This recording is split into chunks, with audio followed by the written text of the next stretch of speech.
Hello everyone. आप सभी कैसे हैं? आशा है कि आप सभी अच्छे होंगे और आप सभी की प्रिपरेशन अच्छी चल रही होगी। आप सभी की प्रिपरेशन को अच्छा बनाने के लिए आज फिर हम आपके लिए लेके आए हैं एक लाइव क्लास, जो कि आपके आने वाले एग्जाम के लिए बहुत ही खास होने वाली है। जो आपके आने वाले बोर्ड एग्जाम, कॉम्पिटिटिव एग्जाम के लिए बहुत ही खास होगी, ऐसा हमें विश्वास है। आप सभी की प्रिपरेशन को और अच्छा बनाने के लिए आज का जो टॉपिक रहेगा बहुत ही खास होने वाला है। लेकिन उससे पहले यदि आप चैनल पर पहली बार आए हैं, चैनल को सब्सक्राइब करके ऑल नोटिफिकेशन का बेल आइकन जरूर प्रेस करें, और यदि वीडियो अच्छी लगे तो वीडियो को लाइक शेयर कमेंट जरूर करना। आज हमारा टॉपिक रहेगा ह्यूमन हेल्थ एंड डिसीज, जिसमें हम पढ़ने वाले हैं कि कौन कौन सी ह्यूमन डिसीज होती हैं, हमारी बॉडी को इफेक्ट करती हैं, और किन किन से बीमारियां जो होती है वो फैलती हैं, ये हम देखने वाले हैं। चलिए शुरू करते हैं हम अपना आज टॉपिक। वेलकम बैक केवी बायोलॉजी क्लास। आप सभी का स्वागत है केवी बायोलॉजी क्लास में। मैं केपी सर आप सभी का आपके यूट्यूब चैनल पर सभी का स्वागत करता हूं, और आप सभी के लिए एक इम्पोर्टेंट टॉपिक लेके आया हूं, जो कि आने वाले एग्जाम में बहुत ही खास होंगे। टॉपिक है, जैसे कि हमने अब तक पढ़ा है कि ह्यूमन हेल्थ और डिसीज क्या होती है, ये हम पढ़ चुके हैं, और इसको अफेक्टेड करने वाले जो फैक्टर होते हैं, यानी किन किन से ये फैलती हैं, वो भी हम पढ़ चुके हैं। और साथ ही साथ में हमने पढ़ा था बेटा कि डिसीज क्या होती है, और डिसीज बीमारियां कितने टाइप्स के पास होती हैं, जैसे कि इन्फेक्शियस, नॉन इन्फेक्शियस, ये हम पढ़ चुके हैं। साथ ही साथ हमने ये पढ़ा था कि हमारे डिसीज जो एजेंट होते हैं ये हमारे यहाँ तक हो चुके हैं, और इससे आगे जो हमारे टॉपिक थे common disease in human beings, वो भी हमारे यहाँ तक हो चुकी थी। जिसमें टाइफाइड पढ़ा था कि ये फैलती किससे, सैल्मोनेला टाइफी से फैलती है। ठीक है, होता क्या है, टाइफाइड फीवर होता है। चेक करने के लिए हम क्या लगाते हैं, टेस्ट यूज करते हैं, जिसका नाम है विडाल टेस्ट होता है। सबसे पहले किस में, मई मेलून। ऐसे हम टॉपिक्स में पढ़ चुके हैं, जैसे कि आपको मैंने पहले अपनी लाइव क्लास में आपको बताया था। ओके, साथ ही साथ में इससे निमोनिया जो हमारी बीमारी है, कॉमन कोल्ड है, मलेरिया है, याद है कि मलेरिया की लाइफ साइकिल जो प्लाज्मोडियम होता है जिससे मलेरिया फैलता है, ये भी हम अब तक का कर चुके हैं अपनी लाइव क्लास में जो कर चुके हैं।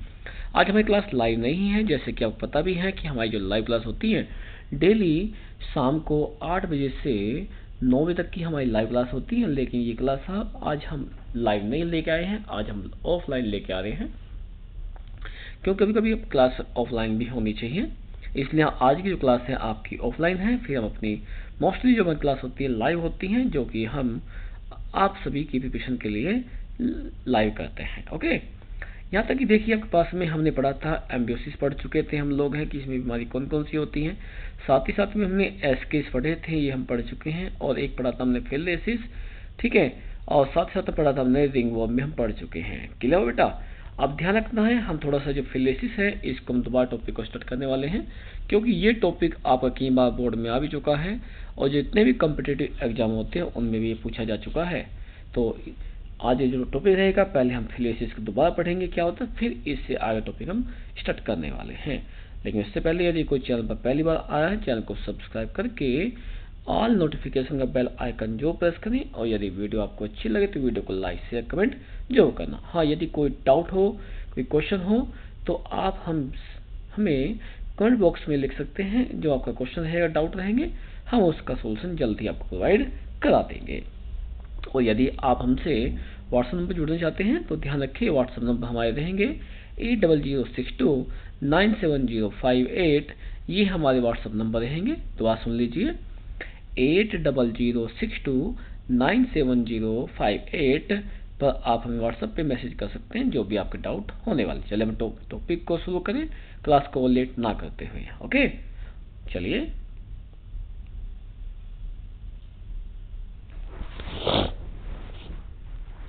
अब देखिए, हमारा जो टॉपिक आपका है, टॉपिक है फिलेसिस, जिससे कि हम ध्यान रखना है, पहले कहा था इसका सेकंड नेम है एलिफेंटेसिस है। क्या है? एलिफेंटेसिस कहते हैं, जिसे हिंदी में हम हाथी पाँव कहा जाता है। क्या कहते हैं? हाथी पाँव कहा जाता है। हमने आपको बताया था कि जो आपकी फिलेसिस है यानी एल्फेंटेसिस है, इससे हमारी बॉडी का जो लिम्फेटिक सिस्टम है वो इफेक्टिव प्रभावित होता है, जिस कारण से हमारे जो पैर है सूज का काफ़ी मोटा हो जाता है, जैसे कि हाथी का पैर होता है। इसी कारण से क्या कहते हैं, इसे हम हाथी पाँव भी कहा जाता है। कि यहाँ तक का दूसरे पॉइंट ये ध्यान रखें कि जो हमारे ये आपका है एलिफेंटिसिस है, इसको फैलाने वाले आपके पास में एक ऑर्गेनिज्म है जिसका नाम है वाउचेरिया है। क्या है, वाउचेरिया है। लेकिन एलिफेंटिसिस हमारा दो तरह का होता है, यानी दो तरह के इसमें जो वाउचेरिया है वे इसको क्या करते हैं, अफेक्टेड करते हैं। एक होता है वाउचेरिया बेनिकोफ्टी, एक होता है वाउचेरिया मलाई होता है।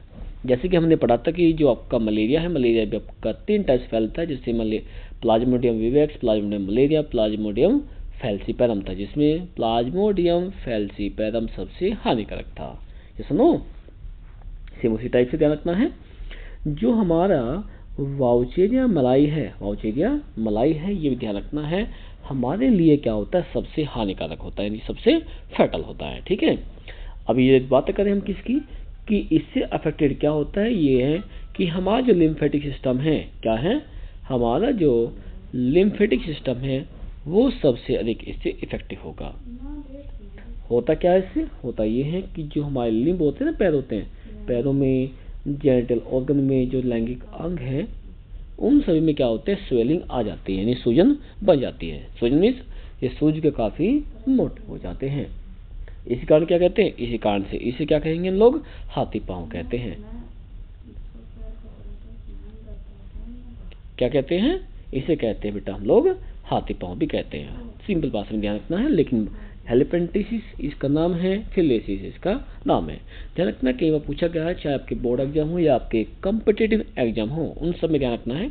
ये तो पूछा गया है कि फिलेसिस का सेकंड नेम क्या है, या ऐसे कहते हैं कि एलिफेंटिसिस का सेकंड नेम क्या होता है, वो बताइए और किससे ये फैलता है। दूसरा पॉइंट ये आता है कि सबसे हार्मफुल यानी हानिकारक जो एलिफेंटिसिस है वो किससे फैलता है, वो होता है आपका, कौन होता है, वो होता है वाउचेरिया मलाई होता है। कौन होता है, वाउचेरिया मलाई होने वाला है। अब ध्यान रखें दूसरी पॉइंट।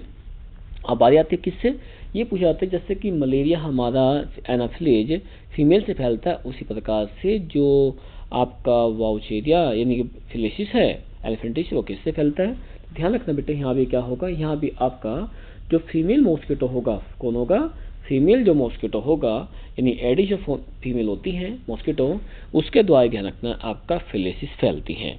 लेकिन ध्यान रखें, इसमें जो आपका मेल होता है, मेल किसी भी बीमारी, चाहे आपके पास में वाउचेरिया हो यानी एलिफेंटिसिस हो आपकी, या हो प्लाज्मोडियम यानी कि मलेरिया हो, इन सब के लिए मेल रेस्पॉन्सिबल यानी जिम्मेदार नहीं होता है। केवल कौन होती है, जो फीमेल यानी मादा जो मच्छर होती है, वही बीमारियों को लेकर जाती है। इसी कारण से बीमारियों की जो वाहक होती है, चाहे फिलेसिस हो चाहे मलेरिया हो, उनके लिए फीमेल यानी मादा मच्छर होती है। क्लियर तक का ध्यान रखना है। ये टॉपिक आपको इसलिए कराया गया बेटा, ध्यान रखना है, ध्यान से रिपीट भी करा के, क्योंकि ये टॉपिक आपके बहुत ही इंपॉर्टेंट है। जैसे आपका मलेरिया का है, उससे अधिक इंपॉर्टेंट आपका टॉपिक ये रहता है। भले ही आपके पास में इसमें अधिक लंबे क्वेश्चन ना हो या आपके पास वो ना हो, लेकिन ध्यान रखें, बोर्ड में हो या कॉम्पिटिटिव एग्जाम में हो, उनमें सबसे अधिक क्वेश्चन आपसे पूछ लेता है। कैसे, फिलेसिस बताया आपको मैंने, फिलेसिस सेकंड नेम एलिफेंटिसिस सेकंड नेम फिलेसिस, किससे फैलता है आपके पास में, फीमेल मॉस्किटो से फैलता है, किससे फैलेगा, एडिस से फैलेगा। सबसे खतरनाक जो आपका एलिफेंटिसिस किससे होता है, वाउचेरिया मलाई का होता है। कि इफेक्टिव क्या होता है, लिम्फेटिक सिस्टम होता है। होता क्या है, जो लिम्ब और जेनिटल ऑर्गन है उनमें स्वेलिंग आ जाती है। देखो इतने क्वेश्चन छोटे टॉपिक से बन चुके आपके होंगे। क्लियर है, तो ध्यान रखना है, ये टॉपिक आपको ध्यान रखिए कि जो फिलेसिस है वो क्या होता है, कैसे फैलता है और इससे हमारी बॉडी पर क्या क्या इफेक्ट पड़ता है। भाई ध्यान रखना है कि यदि किसी को फिलेसिस हो जाता है ना, फिलेसिस हो जाता है यानी कि जो एलिफेंटिसिस हो जाता है, तो उसके पैरों का वजन इतना अधिक हो जाता है, ध्यान रखना बेटे, कि वो पैरों को उठा भी नहीं पाता है। पूरी बॉडी का वजन इतना नहीं होगा जितना कि उसके अकेले पैर का होता है। जैसे कहते हैं ना कि हाथी का पाँव उठता नहीं है, बहुत भारी होता है, उसी प्रकार से ध्यान रखना इसका पैर भी क्या होता है, काफ़ी भारी हो जाता है, वेट काफ़ी अधिक होता है। ठीक है, यानी सूज काफ़ी मोटा हो जाएगा। इस कारण से, इसका वेट अधिक होने के कारण से इसे क्या कहते हैं, इसे हम एलिफेंटिसिस कहते हैं, यानी हाथी पाँव बीमारी कहा जाता है। क्लियर बेटा यहाँ तक का। आप लेके चलेंगे हम अपना अगले टॉपिक के लिए। अगला टॉपिक हमारा है रिंगवर्म है, लेकिन ध्यान रखें यदि आपको कोई टॉपिक समझ में नहीं आया है तो क्या करेंगे, आप कमेंट बॉक्स में हमें अपना क्वेश्चन लिख सकते हैं, उसका आंसर आपको प्रोवाइड कर देंगे। लेकिन हाँ एक ध्यान रखना है, यदि कंप्लीट टॉपिक को समझना चाहते हैं तो आपको वीडियो में स्टार्टिंग से लास्ट तक जरूर बने रहना है, क्योंकि बीच में स्किप नहीं करना। बीच में स्किप करेंगे तो बेटा ध्यान रखना है, इससे आप लोग इफेक्टेड होंगे, क्योंकि टॉपिक आपके समझ में नहीं आएगा। दैट्स क्लियर तक का। तो चलिए अब आगे चलते हैं, नेक्स्ट टॉपिक चले हम लोग। टॉपिक हमारा नेक्स्ट है रिंगवर्म है। क्या है, रिंगवर्म होगा। ध्यान रखना है, जैसे हम कहते हैं आपके पास में ये भी टॉपिक मेन ही आपके पास है, पूछेगा क्वेश्चन निकलते हैं यहाँ से। जैसे वो दांत खुजली और इस तरह हो जाते हैं पास में, या स्किन पर धब्बे बन जाते, सफेद सफेद बन जाते हैं, ठीक है, पैच बन जाते हैं, वो ध्यान रखता पास में क्या होते हैं, वो हमारी फैलती है फंगस से फैलती है। किससे फैलती है, फंगस से फैलेगी। फंगस की आपके पास में एक ग्रुप होता है जिसे हम कहते हैं माइकोस्पोरम कहते हैं। क्या कहते हैं, माइकोस्पोरम है। जैसे कि माइकोस्पोरम टाइकोफाइटोन, माइकोस्पोरम के पास में एपिडर्मोफाइटोन आपके पास हो गए। तो क्या होता है, इनके द्वारा क्या होती है बेटा, आपकी जो रिंगवर्म है यानी जो दांत खाज खुजलियाँ होती है, इनसे ये फैलती हैं। ओके, आप देखते भी ये सर्दी गर्मी का मौसम है, सर्दी में तो नहीं होती, नहीं गर्मी में या बरसात के मौसम में हमें दांत बन जाते हैं या खुजली बन जाती है, तो ध्यान रखना किससे है, वो फैलती है फंगस, यानी कि हिंदी में कहते हैं इसको हम लोग कवक कहते हैं। क्या कहते हैं, कवक कहते हैं। ठीक है, फैलती कौन कौन सी तरह से हैं, माइकोस्पोरम टाइकोफाइटोन और एपिडर्मोफाइटोन से फैलती है। सिम्टम देखा जाए, लक्षण क्या क्या होंगे, ड्राई स्केली स्किन होना, यानी कि हमारी जो त्वचा होती है काफ़ी शुष्क हो जाना है, त्वचा पे सफ़ेद सफ़ेद धब्बे बन जाना है, इचिंग खाज खुजली होना है। ठीक है, सामान्य देखा जाए पास में कि जो हमारे नाखून होते हैं, ठीक है, या त्वचा होती है, क्या होते हैं उसमें छोटे छोटे सफ़ेद सफ़ेद धब्बे बनने लगते हैं। ठीक है, ये क्या है, ये हमारे होते हैं किसमें, ये हमारे होंगे रिंगवर्म के लक्षण होते हैं, या सीधी बात कहते हैं किसके, दांत के लक्षण होते हैं जो हमें दिखाई देते हैं। किससे फैलेंगे भी ध्यान रखना है, माइकोस्पोरम टाइकोफाइटोन एंड एपिडर्मोफाइटोन से फैलते हैं। तो पूछा गया ये है कि रिंगवर्म जो पास फैलता है, किससे फैलता है, कौन से फैलेगा, फंगस से फैलेगा। किससे फैलेगा, माइकोस्पोरम। तब कौन है, फंगस है। कौन है बेटा, फंगस होगा। कौन सा आपका, माइकोस्पोरम। कौन सी स्पीसीज होगी, टाइकोफाइटोन और एपिडर्मोफाइटोन की क्लास कौन सी होगी, माइकोस्पोरम हो गई है। पूछा गया कि भाई ये कि बताइए जो रिंगवर्म होते हैं ना, दांत होते हैं, कौन सी क्लास होती है इसकी, माइकोस्पोरम होती है। स्पीसीज कौन सी, टाइकोफाइटोन। दूसरी कौन सी है, एपिडर्मोफाइटोन है। लक्षण क्या है कि नाखूनों का सफ़ेद हो जाना, नाखूनों का सफ़ेद होना, खारी खुजली होना, त्वचा पे सफ़ेद धब्बे बन जाना, ये क्या होते हैं। और यहाँ तक कि जो नाखून होते हैं, नाखून पे सफ़ेदी आ जाना भी हमारे इसके मुख्य सिम्टम होते हैं, लक्षण पाए जाते हैं किसके, रिंगवर्म के होते हैं। ओके, आप देखिए हम चलेंगे नेक्स्ट टॉपिक हम चलते हैं, क्योंकि ये टॉपिक आपका नहीं हुआ था, ये टॉपिक चलेंगे हम लोग लेकर। टॉपिक हमारे पास है, अब तक हमारी बीमारी डिसीज तो हमारे पास हो चुकी है। अब पॉइंट आता है कि जो बीमारियां होती है डिसीज, इनसे प्रिवेंशन यानी कि रोकथाम कैसे करेंगे। टॉपिक रहेगा प्रिवेंशन ऑफ इन्फेक्शन डिसीज, यानी जो संक्रमण फैलने वाली बीमारियां हैं या एक दूसरे फैलने वाली बीमारियां हैं, उनकी रोकथाम हम कैसे करें, ये हमें इसमें पढ़ना होगा। तो ध्यान रखें, और बीमारी जो हमें पीछे पड़ी है, हमने देखी है जितनी बीमारी हुई है, उनके रोकथाम या कहे कि उनका इलाज हम कैसे करें, वो हम देखेंगे। इसमें आप देख ध्यान से क्या होता है, देखिए सबसे मेन हमारे पास में होता है वैक्सीनेशन होता है और इम्यूनाइजेशन होता है। यानी देखिए हम कह दें कि हमारी गवर्नमेंट ने भी 2 प्रोग्राम चलाए आपके पास में, डिफरेंट चला रखे हैं, जिसमें वैक्सीन बाय टीकाकरण करना पास में होता है, फिर इम्यूनिटी यानी जो पास में होती है इंजेक्शन लगाने हो गए हैं। ये सभी क्या है, ये सभी प्रोग्राम इसलिए बनाए गए पास में हैं जिससे कि क्या होता है, बीमारियों से बचा जा सके।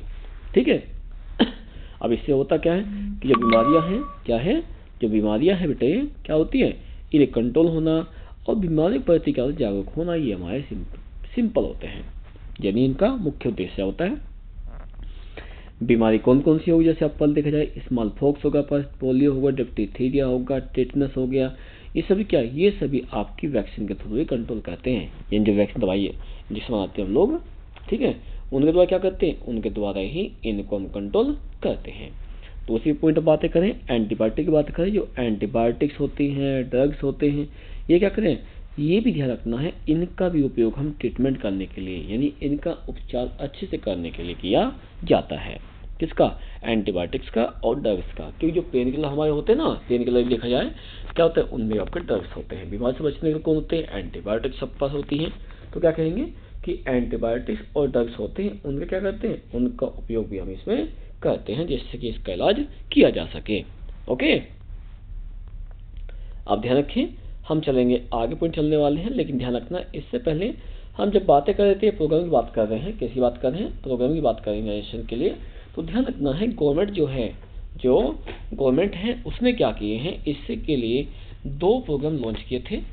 कितने किए थे, 2, ध्यान रखना है, जिसके द्वारा क्या था कि जो बीमारियां हैं, जो आपका वैक्सीनेशन है या हम कहें कि जो इम्यूनाइजेशन है उसको किया जा सके, उसके लिए क्या किया गया है, गवर्नमेंट ने 2 प्रोग्राम चलाए जिससे कि बीमारी से हम बच सकते हैं, या ऐसे कहते हैं कि बीमारी से बचाने के लिए 2 प्रोग्राम यहाँ पर चलाए गए थे। पहला प्रोग्राम ध्यान रखना, बता देता हूँ, थोड़ा सा ध्यान रखें कि पूछा गया कई बार कि जो वैक्सीनेशन है या इम्यूनाइजेशन है उसमें कितने प्रोग्राम थे, 2 बनाए गए। यही कह देंगे वे प्रोग्राम कौन से थे जिससे कि इन्फेक्शियस डिजीज से बचा जा सकता हो। तो ध्यान रखना बेटे, पहला होगा प्रोग्राम आपका होता है NMEP, ध्यान रखना है, जिसकी जो फुल फॉर्म होती है, एन का मिस हो गया नेशनल, क्या हो गया है, नेशनल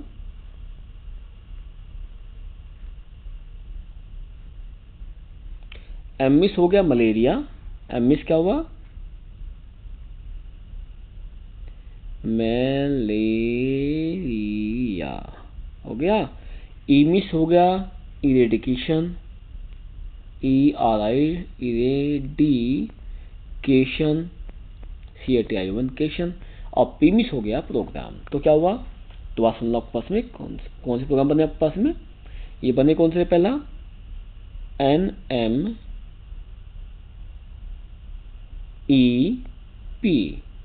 यानी एनमिस नेशनल, एममिस मलेरिया, ईमिस इरेडिकेशन, पीमिस प्रोग्राम, यानी राष्ट्रीय मलेरिया जागरूक प्रोग्राम। ठीक है, जिसके द्वारा क्या किया गया कि सभी को मलेरिया के प्रति जागरूक किया जा सके जिससे कि मलेरिया से बचा जा सकता हो। क्लियर हो क्या। दूसरा प्रोग्राम कौन सा था, दूसरा प्रोग्राम पास में है MES, ध्यान रखना है, MES, एम का मिस हो गया मलेरिया, ई मिस हो गया इरेडिकेशन और एस मिस हो गई स्कीम। तो क्या हुआ, मलेरिया इरेडिकेशन स्कीम।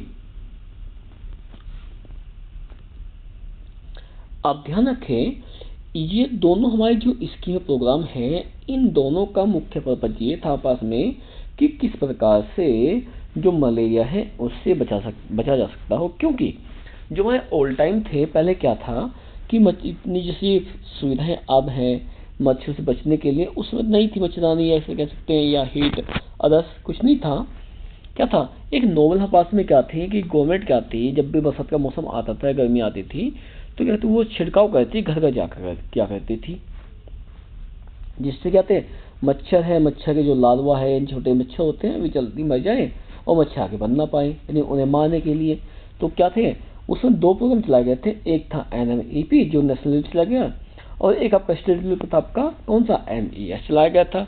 जिससे क्या था बेटे, उससे ये था आपस में कि जो मलेरिया है, ये जो आपके पास बीमारी जितनी आपके पास इस तरह की होती हैं, उन सब से बचने के लिए प्रोग्राम बनाए गए थे। कितने प्रोग्राम बनाए थे, 2 बनाए थे। कौन कौन से बनाए थे, NMEP और दूसरा था आपका MES, यानी कि मलेरिया इरेडिकेशन स्कीम, यानी मलेरिया के प्रति जागरूक करना और उसे बचाव करने की स्कीम योजनाएं। ठीक है, तो ध्यान रखना है कि ये आ भी चुका है, कंपटीशन में आ चुका है और वैसे भी आ चुका है कि बताइए कि जो इम्यूनाइजेशन एंड वैक्सीनेशन है उसके लिए वे कौन कौन से प्रोग्राम थे जो जहाँ चलाए गए थे, कौन कौन से थे, 2 प्रोग्राम पास में थे।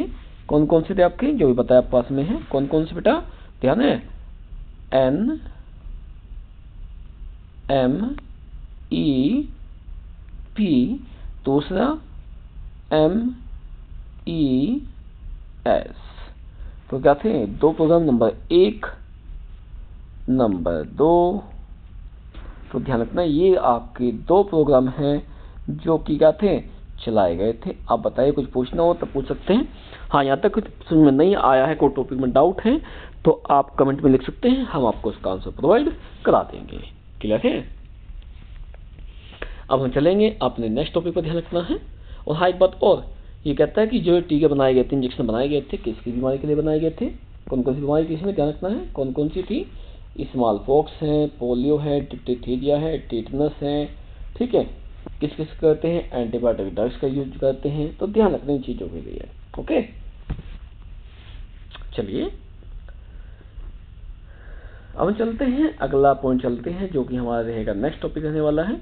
टॉपिक हमारा होगा क्या, इम्यूनिटी बात करते हैं हम लोग। किसी बात करें, इम्यूनिटी। इम्यूनिटी क्या होता है, जो हमें बीमारी से लड़ने की जो अक्षमता यानी कैपेबिलिटी देती है, यानी जो ऐसी अक्षमता प्रदान करती है जिससे कि हम बीमारी से बच सके, तो ध्यान रखना वो क्या होती है, वो आपकी इम्यूनिटी होती है। क्या होती है, इम्यूनिटी होती है।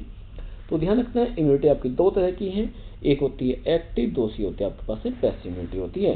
क्या होती है, एक एक्टिव इम्यूनिटी होती है और एक आपकी होती है पैसिव इम्यूनिटी पाई जाती है। क्लियर होगा।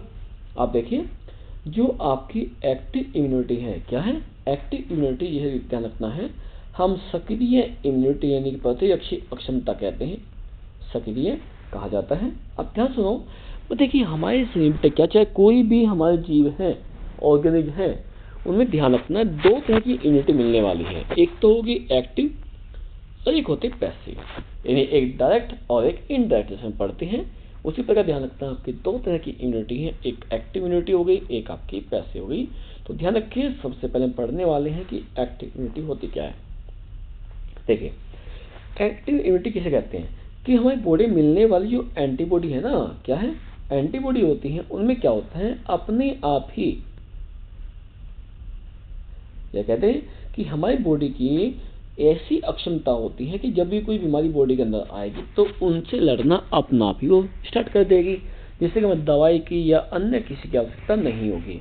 भाई जैसे जुकाम के, खांसी के या हल्की सी दर्द या कुछ भी आपका पेट कुछ बीमारी बॉडी चली जाए तो क्या होगा, हमारी बॉडी उनकी अगेंस्ट अपने आप वर्क करना स्टार्ट कर देगी, जिससे क्या होगा बीमारी हमारे शरीर को प्रभावित कर ही नहीं पाते, और जब तक वे लड़ती रहेगी तब तक बेटा ध्यान रखना कोई बीमारी हमारे शरीर में नहीं फैलेगी। और हाँ, जैसे जैसे हमारी जो एंटीबॉडी है वो बननी बंद हो जाए, या कहते कि जो हमारी एक्टिव इम्यूनिटी है वो ना बने, तो क्या धीरे धीरे फिर क्या होता है हम बीमार पड़ना शुरू हो जाते हैं। तो ध्यान रखना है, यदि हम भाई हम कहते हैं बुखार आ गया, ये जरूर था एकदम बुखार आया है, उससे पहले बुखार पता नहीं बेटा फीवर जो हमारे शरीर में कब से आ रहा है, लेकिन क्या हमारे शरीर की वह कैपेबिलिटी थी, जब तक शरीर की क्षमता थी वो बुखार से लड़ रही थी, फीवर से लड़ रही थी, लेकिन जो लड़ते हमारे शरीर में उपस्थित जो एंटीबॉडी है जो कि फीवर से लड़ सकती हैं, वे खत्म हो जाए, कमजोर हो जाए, तभी क्या होगा हमें फीवर हो जाता है। इसीलिए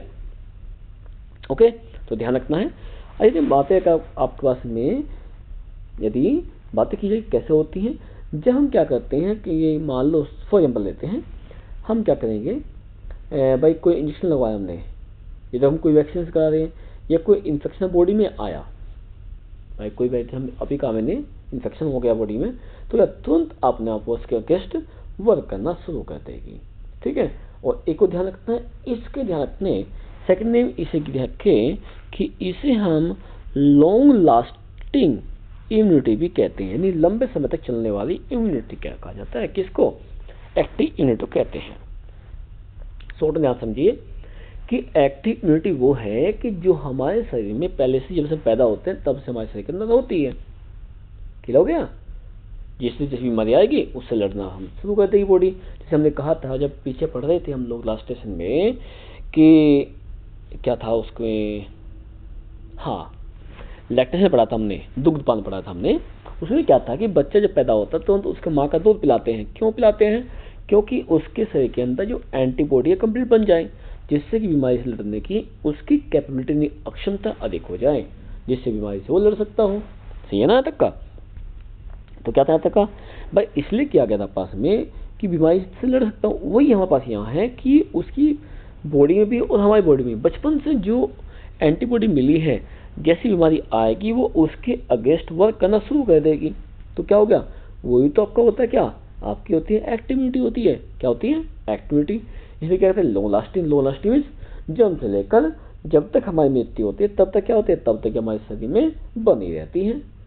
क्लियर तक का। तो ध्यान रखें भाई, एक्टिव का मतलब ही यही हुआ कि हमारे शरीर में बचपन से जब से पैदा हुए, पैदा होते ही और लास्ट तक जब तक जिंदा रही तब तक जो इम्यूनिटी होगी वो हमारे शरीर क्या होगी, वो आपकी एक्टिव इम्यूनिटी। क्योंकि छोटी मोटी बीमारी तो हमारे शरीर अपना देख लेता है, जब कंट्रोल से बाहर जाती है तब दिखाता कि हाँ भाई इफेक्टिव हो गया। अरे छोटी मोटी बीमारी क्या बेटे, कुछ भी नहीं है हमारे पास में, शरीर तो अपना लड़ता रहता है हमारे इसमें इनसे।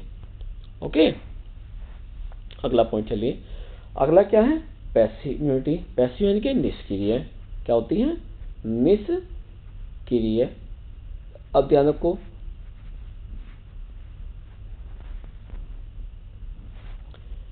अभी हमने कहा है कि एक्टिव इम्यूनिटी वो है जो बॉडी पहले से मिलती है, अपना आप चलेगी। ठीक इसका उल्टा कर दो, पैसिव क्या होगी, पैसिव आपके पास में वो होगी जो कि आपकी रेडीमेड होगी। क्या होगी, रेडीमेड। मैं जैसे फॉर एग्जाम्पल लेता हूँ, बुखार आया और हम डॉक्टर के पास गए, डॉक्टर क्या करता है, हमें इंजेक्शन ला देता है या हमें टैबलेट देता है कि बुखार उतर जाएगा उससे। तो क्या होगा, वो आपकी एक एंटीबॉडीज है जो कि आप क्या कर रही है भाई, दी जा रही है डायरेक्टली दी जा रही है, न कि आपकी बॉडी उसे क्या है प्रोड्यूस कर पा रही। क्योंकि मैंने अभी कहा जब तक बॉडी में एंटीबॉडी होगी भाई शरीर के अंदर, तब तो बीमार पड़ेंगे नहीं, और जब ये कम हो जाएगी तो हम बीमार पड़ जाएंगे। तो क्या बेटा, उस एंटीबॉडी जो एंटीबॉडी शरीर के अंदर थी उसको फिर बनाने के लिए क्या करते हैं हम, रेडीमेड जो एंटीबॉडी होती है, इंजेक्शन है, दवाइयाँ हैं, वे क्या करते हैं, वे हम देते हैं। जिससे क्या होगा कि बीमारी से लड़ने की जो पेशेंट है, मरीज हैं, उसकी क्षमता बढ़ जाए और बीमारी से क्या होगा, वो लड़ सके एक्शन में।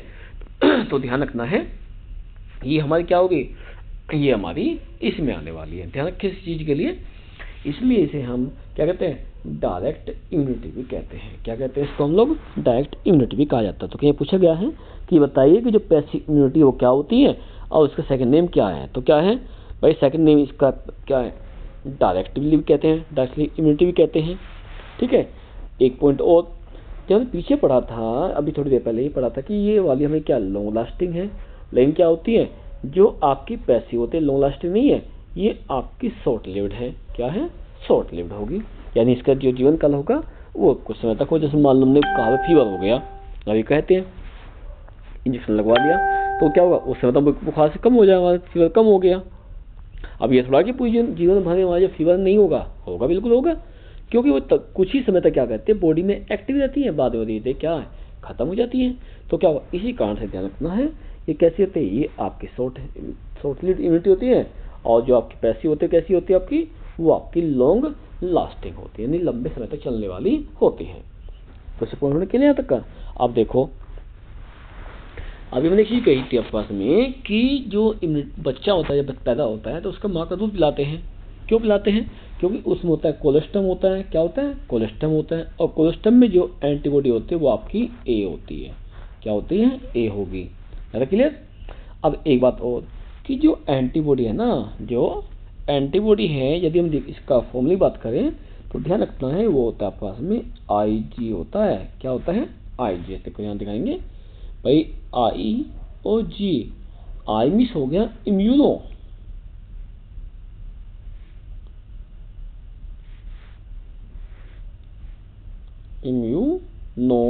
जी मिस ग्लोबुलिन। तो क्या हो गया, इम्यूनोग्लोबुलिन IG की फुल फॉर्म है, किसकी है, IG की हो गई।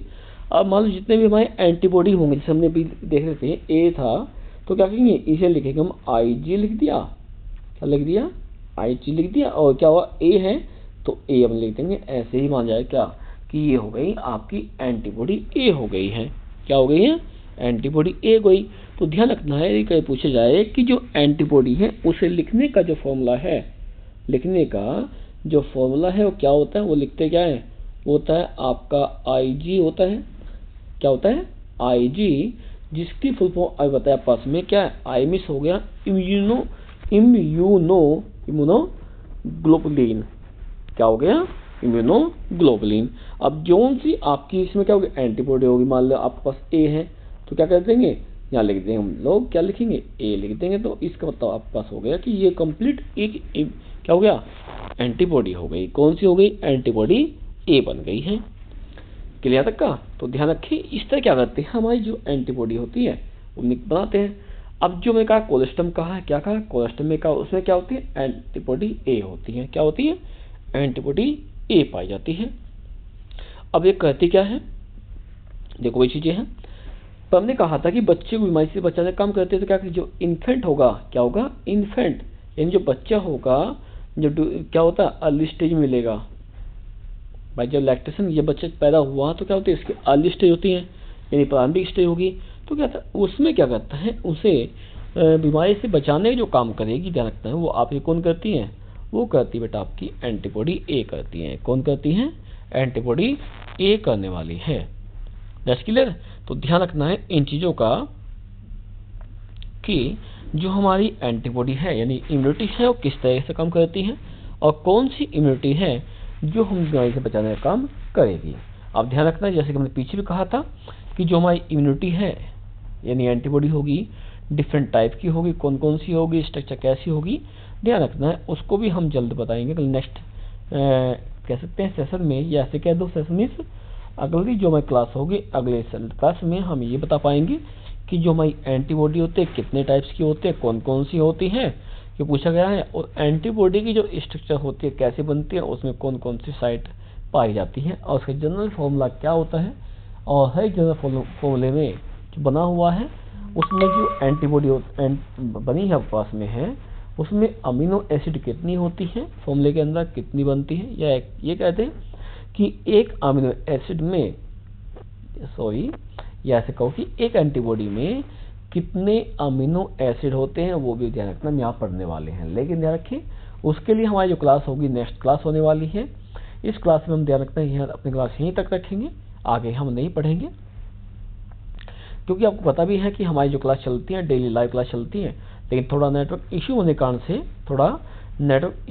से बार बार क्लास अच्छी नहीं चल पा रही, रुक रही थी, ठीक है, ब्रेक हो रही थी। इस कारण से हमने क्या किया है, क्लास को ऑनलाइन ना लेकर के ऑफलाइन किया हुआ है आज का।